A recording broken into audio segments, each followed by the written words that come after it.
Assalamualaikum warahmatullahi wabarakatuh. Selamat malam para pendengar setia Radio Dreams 69,0 FM. Kembali lagi bersama saya Syahril. Pada kesempatan kali ini kami akan membahas sebuah cerita pilu yang dimana seorang kakek ini harus berbagi tempat tidur dengan seekor tikus dan kecoa. Seorang kakek yang bernama Syahrul Irwan mungkin tak pernah mengira dia mesti hidup dalam gubuk bambu berbalok spanduk di pinggir jalan di usia senjanya. Tapi inilah jalan hidup Syahrul Irwan, pria 61 tahun yang harus berbagi tempat tidur dengan kucing, tikus, hingga kecoa. Di gubuk itu, Syahrul tidak bisa banyak bergerak karena sakit yang dideritanya. Untuk beraktivitas di gubuk itu, dia pun hanya mengandalkan sedikit cahaya dari lampu jalan. Kurangnya cahaya yang masuk ke dalam gubuk kecil memaksa Syahrul berbagi tempat tidur bersama binatang yang kerap menggigitnya. Beginilah dek, kalau saya tidur ada aja binatang masuk ke sini seperti tikus, kucing, dan kecoa. Kadang tikus itu pun gigitnya tangan saya, makanya luka begini, ungkapnya Syahrul saat bertemu kemarin. Syahrul Irwan diketahui mengalami stroke sejak 2 tahun terakhir. Setelah sakit itu, dia mengaku tidak diperdulikan keluarganya. Kini, dia harus tinggal sendiri di sebuah gubuk terbuat dari susunan bambu dan spanduk buatan warga di Jalan Banteng. Untuk tidur beralaskan tikar plastik tanpa bantal maupun selimut.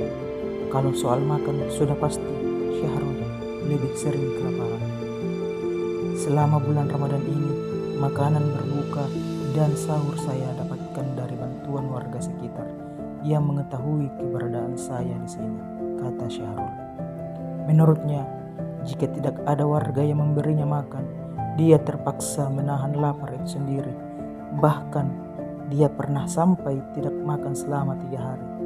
Begitupun Syahrul tak mengapa. Dia mengaku masih bersyukur dengan keadaan yang dialaminya, meski hidup dengan segala keterbatasan yang ia miliki. Dia senantiasa berdoa. Saya selalu bilang kepada Sang Khalik Pencipta, Ya Allah, terima kasih atas pertolonganmu.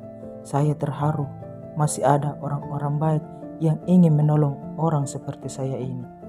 Saya doakan semoga Allah Subhanahu wa Ta'ala senantiasa menolong dan melancarkan rezeki orang-orang yang dengan ringan menolong saya yang seperti ini, ungkapnya. Saat mengucapkan itu, air mata terlihat mengalir di kulit pipinya yang mulai mengendur. Syahrul terlihat rapuh, tapi dia tetap mampu bersyukur. Saat ini, Syahrul mengaku punya kekhawatiran tambahan sebab lokasi gubuknya berada sedang dibangun kompleks rumah toko. Dia mengharapkan ada tempat tinggal lain untuk tempatnya beristirahat walau hanya seukuran badan. Karena jika bangunan itu selesai, sudah pasti dia akan diminta pindah dari sana. Saya inginnya kalau bisa dibangunkan tempat tinggal baru, tidak usah sebesar ini, cukup sebesar badan saya pun jadi. Yang penting saya ada tempat tinggal. Saya berdoa semoga ada pihak yang mendengar ingin saya ini, ujar Syahrul. Dari cerita seorang kakek, inilah Syahrul Irwan, kita dapat mengambil beberapa pelajaran bahwa kita harus tetap mensyukuri segala apa yang kita punyai, karena kita tidak tahu apa yang kita punyai itu adalah orang lain yang ingin diinginkannya.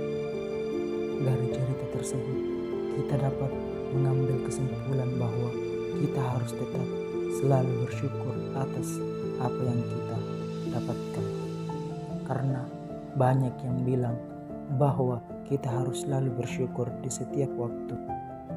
Namun kenyataannya terkadang kita tidak mensyukuri segala hal yang dimiliki dan cenderung menyalahkan hidup.